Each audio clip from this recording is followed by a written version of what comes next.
Stop, son of civil. Halo Sobat Sipil, kenalin aku Nami. Dan aku Aziz. Gimana sih tentang pesan-pesan? Aku dapat banyak temen gitu. Sampai relasi kayak gitu. Halo Sobat Sipil, kenalin aku Nami. Dan aku Aziz. Kali ini kita bakal nemenin kalian nih pada episode hari ini.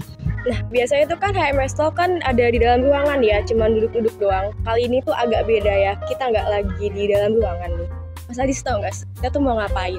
Nah, untuk HMS sendiri kan sudah 1 tahun kita berjalan. Kita juga berada di akhir periode. Nah, jadi di sini kita mau nanya ini ke teman-teman dan juga Mas Mbak, gimana sih tentang pesan-pesan, pengalaman yang didapat, dan juga mungkin ada beberapa evaluasi selama perjalanan HMS ini. So, sit tight, Grab your snack, and be prepared because now you're listening to HMS Talk, Son of Civil. Permisi Mas, apakah boleh wawancara sebentar? Oh ya boleh. Ayo. Oh iya boleh Mbak. Oh iya, boleh. Boleh. Siap, boleh dong. Boleh. Boleh Mas.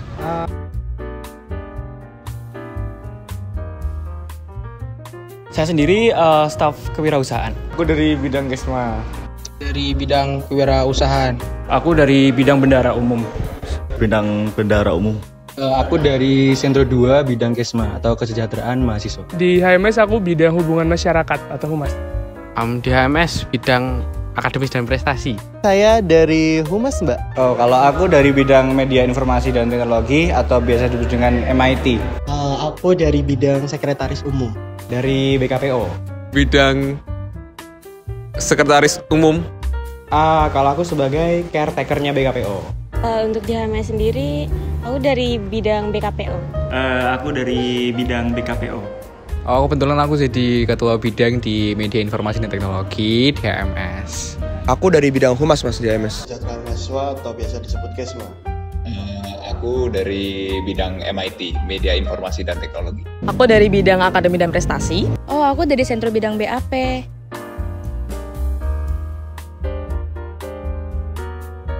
Oh, aku dulu ke bagian proker diskusi peminatan atau dispem. Nah, aku jadi bendara sekaligus jadi MC. Untuk job desk saya di kewirausahaan ini megang proker dari Ikhlas. Dari proker Ikhlas sendiri itu ada kontennya Instagram T-Rex ID. Jadi saya mengkonsep untuk konten-kontennya T-Rex ID dan juga mengkonsep untuk kegiatan e-sharing. Untuk Bendum sendiri itu mengelola keuangan himpunan, mengatur segala keuangan, dan juga menyusun RAB dari proker-proker yang ada di himpunan itu sendiri. Untuk di Humas periode ini alhamdulillah aku diamanai jadi kepala bidang Humas. Kalau di Sekum itu kurang lebih kita mengurus terkait persuratan, kesekretariatan, dan juga satu lagi sama barang-barang HMS, inventarisasi. Seperti itu. Job desk-nya cuman mantau dan nyuruh-nyuruh sih. Oke, untuk job desk dari saya sendiri yaitu di bagian inventarisasi, adik dari Mas Ilham untuk pemegang dari inventarisasi. Ya, bantu-bantu koordinasi bidang, bantu-bantu teman-teman PJ Proker, bantu-bantu Kadif, bantu-bantu semua yang ada di BKPO sih. Sebenarnya job desk-nya intinya kan sesuai namanya ya, bidang kaderisasi sama pengembangan organisasi. Nah, yang dimana itu ya intinya ngekader teman-teman dari teknik sipil sama kalau misalkan kayak ngikat bonding antar bidang itu aja sih sebenarnya. Kan sesuai namanya juga pengembangan organisasi gitu. Kalau untuk job desk-nya aku tahun ini tuh megang di PJ FKM TSI Mas. Ya kayak kabit-kabit yang lainnya mungkin aku koordinasi semua proker-proker yang ada di MIT, ada 7 proker yang dibagi jadi 2 divisi. Jadi aku bertanggung jawab atas 7 proker itu dan mengkoordinasi antar proker aja gitu sih. Aku di Kesma sebagai kabit itu tugasku lebih kayak menghandle proker-proker berjalan dengan semestinya dan juga bonding antara staff, PHT, SC, semuanya. Tapi yang sulit itu bagaimana menjadi role model dari teman-teman kayak gitu.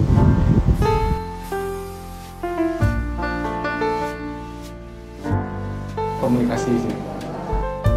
Mungkin kendalanya yaitu agak susah menyusun laporan dari setiap proker untuk diajukan ke dekanat. Ada beberapa mungkin sentro 1-2 dan staff itu yang mungkin pernah kayak kurang koordinasi atau kurang komunikasi gitu, jadi kurang adanya bonding. Antusiasme yang kurang ya dari teman-teman staff dan sentral, mungkin karena pada sibuk kuliah, karena kita tahu kan sipil nggak pernah gabut gitu. Jadi sampai di mana saja pasti kendala ada ya Mbak. Cuma kalau kendalanya ya mungkin puji Tuhan sejauh ini saya bisa mengatasinya. Kendalanya mungkin apa ya? Contohnya mungkin salah satunya dalam berorganisasi yaitu mungkin miskom, terus mungkin mempunyai karakter yang beda-beda juga ya Mbak. Jadi pasti mungkin ada yang orangnya gini itu mungkin menurut saya menjadi kendala juga dengan adanya perbedaan karakter gitu. Tapi puji Tuhannya kendalanya tuh artinya kita sudah punya solusi gitu, kita sudah punya kita sudah bisa menghadapinya gitu. Jadi sebenarnya emang sebuah kendala, tapi di sisi lain kita punya solusi dan bisa mengatasi kendala tersebut gitu. Di pencairan dana ya, kendala keuangan Di dana aja ya sulit cair gitu. di biaya sih paling, karena gimana pun sekarang kan udah offline bukan online lagi, terus kayak semuanya itu butuh dana yang banyak, apalagi mungkin satu proker terbesarnya MIT itu kan CPT, nah itu kan butuh uang yang banyak karena pelatihan, undang-undang orang dari luar. Nah itu kendalanya di keuangan. Kendalanya itu mungkin kita kurang komunikasi ya antara sekretaris umum dengan sekretaris dari bidang masing-masing. Jadi mungkin itu bisa jadi pembelajaran buat tahun kedepannya. Cuma ya tiba-tiba ada dapat orderan gitu, wah belum ngecek tanggal deadline kok mepet sama deadline tugas, jadi bentrok gitu sih. Kalau selama menjalani proker ya, kalau dari internal sendiri, dari BAP sendiri, menurut aku karena kami itu berjalan sesuai dengan divisinya masing-masing, jadi itu kurang saling tahu menahu soal prokernya masing-masing.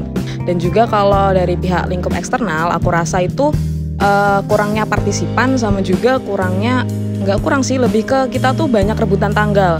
Jadi aku tuh sebenarnya ada saran, mungkin bisa daripada kita mentingin kuantitas dari kebanyakan kegiatan di HMS, apalagi kita juga banyak tugas, banyak kegiatan yang lain sebagainya, mending kita bikin responden, gimana sih proker apa sih menurut kita semua tuh yang layak buat dilanjutin gitu, supaya juga kita bisa ngehemat dana, juga kita juga nggak perlu susah-susah buat nyari partisipan, bener-bener yang dibutuhkan sama anak sipil sendiri gitu.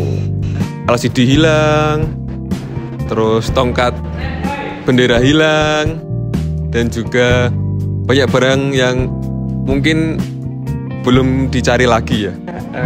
Rapatnya terlalu malam ya selesainya. Itu sih, Kesma terlalu fun, jadi banyak yang terlalu nyantai. Kita kan peralihan dari antara online ke offline itu juga berpengaruh dihadap RAP proker himpunan itu sendiri sih.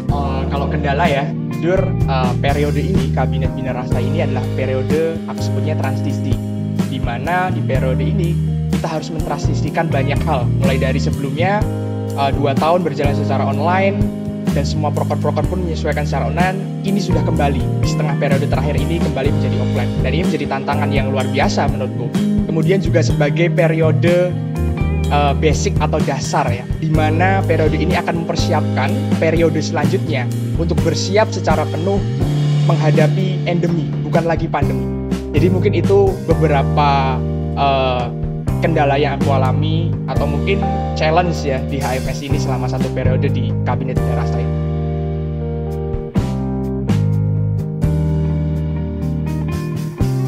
Wah, kalau hal paling berkesan sebenarnya banyak sih, kalau mau nyebut satu persatu kayaknya 1 jilid buku deh.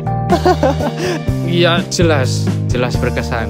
Pengalaman yang paling berkesan itu saya bisa kenal staf-staf saya bisa kenal sentro-sentro saya. Kebersamaan PHT maupun stafnya juga saling solid, jaga satu sama lain gitu. Komunikasinya juga cukup bagus gitu.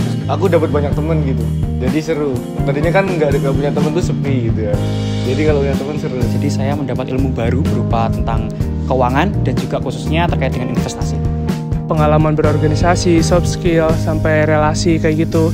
Di sini juga aku banyak belajar berhubungan sama pihak luar, terus belajar juga bagaimana caranya kita terjun ke masyarakat. Mungkin itu sih yang paling berkesan selama di HMS. Aku jujur belajar berorganisasi itu di HMS, bukan di yang lain-lain. Jadi Aku nyemplung di organisasi itu baru pas aku jadi staff. Sintro itu jadi orang yang hilang-hilangan kalau aku. Nah, di situ aku belajar banyak di HMS. Hal paling berkesanku tuh pengalaman sih. Itu paling berkesan banget pengalamannya tuh. Mungkin setelah saya di Sentro Humas ya. Di situ berkesannya tuh saya ketika kan saya dapat prokernya ada bencana, ada kunjungan ke panti asuhan. Di situ tuh yang paling berkesan tuh ketika saya berkunjung ke panti asuhan. Di situ apa ya, berkesannya tuh saya benar-benar kadang maksudnya mau sedih gitu. Soalnya kayak kunjungan ke panti sangat berkesan karena di situ saya bisa melihat beberapa anak yang apa ya, nggak mempunyai kedua orang tua, tapi mereka tuh masih punya apa ya, punya keinginan, punya semangat untuk apa ya, untuk terus belajar, untuk terus gimana mereka nggak mau tinggal dalam kehidupan susah mereka, nggak mau tinggal dalam kehidupan zona nyaman mereka, namun mereka pengen keluar gitu, mereka pengen apa ya, nggak harus kehidupan ekonomi mereka tuh nggak jadi penghalang untuk mencapai masa depan mereka gitu. Jadi makanya di situ benar-benar apa ya, menjadi apa ya, sangat berkesan banget dengan saya mengunjungi ke panti asuhan. Saya melihat apa ya, beberapa anak yang punya semangat, benar-benar effort yang luar biasa banget. Jadi dan itu jadi malah jadi apa ya, jadi buat apa ya, jadi buat diri saya sendiri gitu, buat diri saya sendiri untuk apa ya, banyak-banyak bersyukurlah dengan kehidupan yang ada, dengan melalui apa ya, dengan kehidupan ketika saya kunjungan ke panti asuhan. Di situ saya melihat bahwa sangat berkesan karena saya diajarkan untuk apa ya, selalu bersyukur dengan apa yang sudah Tuhan kasih, apa yang sudah diberikan oleh lingkungan saya, keluarga saya, orang tua saya. Itu benar-benar saya sangat berkesan banget dalam proker ini dan di Humas juga gitu. Kalau urusan berkesan mungkin ketika rapat ya, ketika rapat itu kan ada makanan, terus ada game-game yang asik sehingga dapat ya menarik lah biar gak bosen ketika rapat. Dipertemukan sama kelima stafku yang mana mereka itu lucu-lucu dan hobinya tuh sama kayak aku. Jadi buat staff-staffku, buat Momo, Upi, Delima, Silvi dan juga Nadia, aku sayang sama mereka.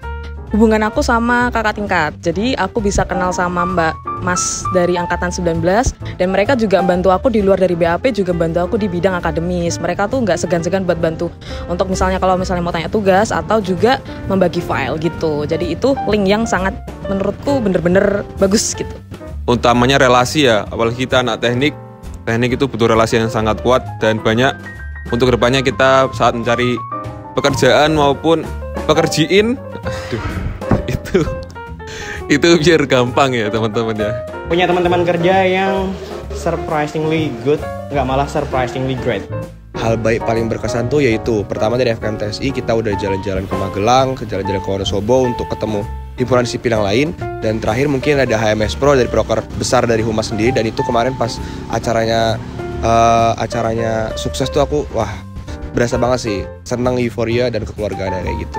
Hal yang paling berkesan menurutku tuh staff-staff di MIT sih. Menurutku itu sangat nggak expect kalau ternyata teman-teman 20 dan Sentro tuh bener-bener all out buat semua proker. Aku bener-bener kayak nggak expect. Aku dan 3 WHT sama itu tuh kayak terkejut gitu loh. Tapi ya alhamdulillah itu semua bisa terbayarkan, itu semua juga bisa berjalan dengan lancar. Aku bersyukur akan itu juga sih. Pasti sih, apalagi ketemu dengan kakak-kakak tingkat yang kece-kece. Pas intro week sih pastinya, soalnya kan apalagi intro week itu udah 2 tahun online kan, dan angkatan ini sekarang pertama kalinya offline kayak gitu. Pengalaman yang paling mengesankan menurutku adalah bisa berkolaborasi dengan semua orang yang ada di himpunan, mulai dari PHT, staff, kemudian juga Sentro, bahkan orang-orang di luar himpunan atau anggota teknik sipil biasa. Di situ aku banyak sekali berdiskusi, bekerja bersama sebagai seorang keluarga, mentor, kakak, bahkan sebagai seorang adik, di mana himpunan ini menjadi wadah ya bagi aku untuk bisa melakukan banyak hal di HMS ini. Mungkin itu sih kurang lebih hal-hal yang paling berkesan selama 1 periode ini. Tentunya di situ dibumbui dengan berbagai macam hal, mulai dari permasalahan tentu di dalam sebuah himpunan. Tidak mungkin keluar dari sebuah permasalahan. Tentunya juga ada rasa bahagia di sini dan juga ada rasa sedih, haru, dan itu kita lakukan bersama-sama.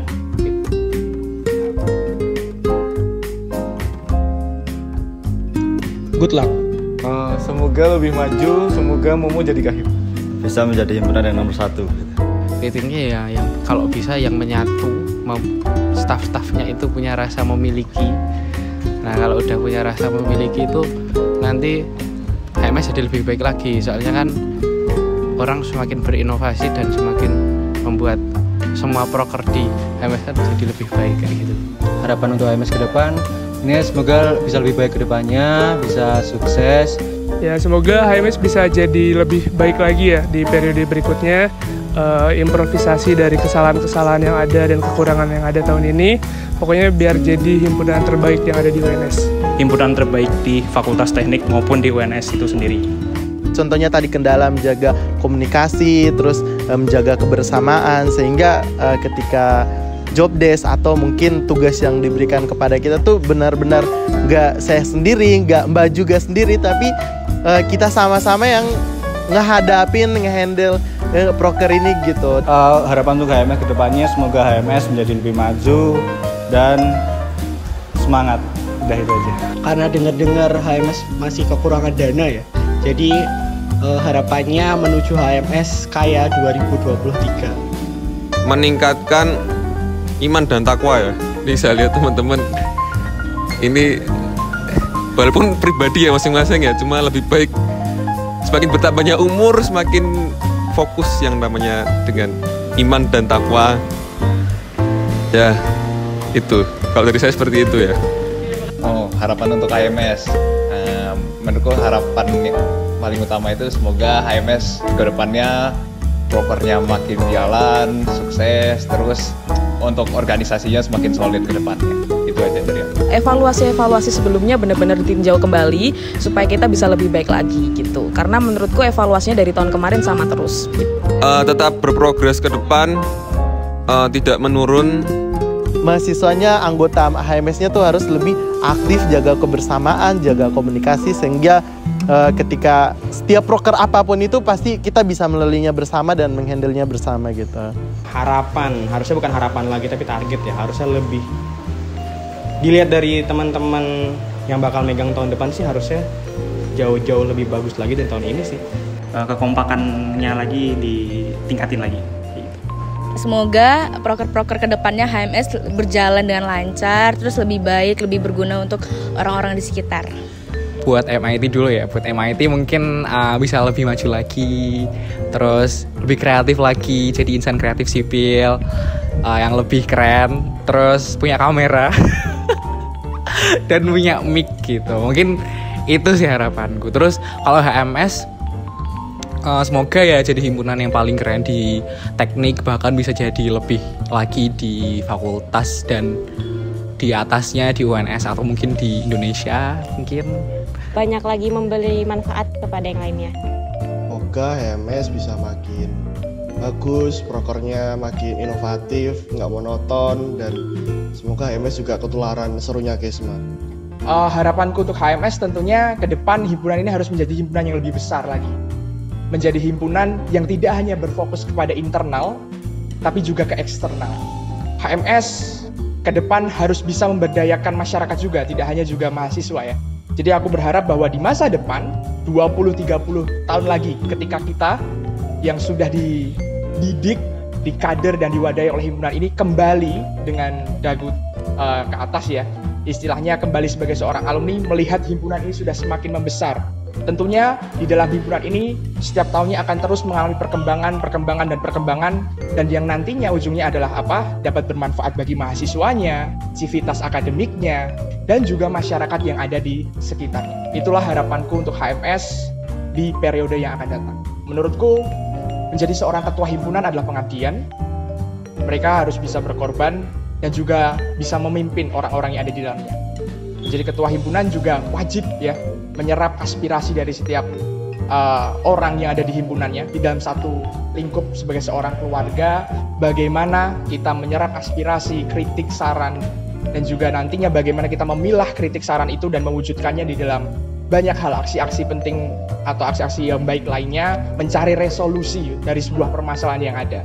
Jadi maknanya menjadi seorang ketua himpunan harus bisa menjadi bapak bagi semuanya, harus bisa menjadi teman, bagi teman-teman seumuran kita, harus bisa menjadi mentor bagi adik-adik di bawah kita yang nantinya melaksanakan program kerja, dan yang terakhir harus bisa menjadi seorang pemimpin. Memimpin keluarga besar Himpunan Mahasiswa Sipil FTUNS 2022 merupakan sesuatu yang menurutku sangat berkesan. Nah, mungkin itu sih makna dari seorang ketua himpunan.